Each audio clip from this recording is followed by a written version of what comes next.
मुझे यहाँ कैद करोगे? सना, जिहान, आप लोग मेरी दादी की वजह से जा रहे हैं ना? नहीं बस बहुत हो गया। ऐसा ही है बेटा, हम तुम्हारी दादी की वजह से जा रहे हैं। दिलान से शादी करने के लिए शायद मुझे दुश्मन के दर पर जाना पड़े। कल मैं इस बात का ऐलान करूंगा। काश आप भी हमारे साथ खड़े हो सकते पापा।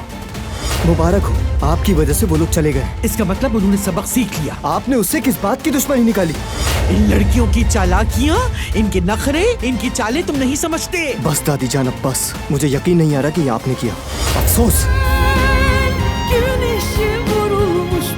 मैं जिद्दी, चिड़चिड़ा, ओसीला हूँ। क्या तुम सारी उम्र ये सहने को तैयार हो? क्या तुम मेरी कुतुबतारा बनना चाहोगी? क्या तुम मुझसे शादी करोगी दिलान? हाँ बारहान कराबी, मैं तुमसे शादी करूंगी। वो कहानियाँ अधूरी जो न हो सकेगी पूरी, उन्हें मैं भी क्यों सुनाऊं, उन्हें तुम भी क्यों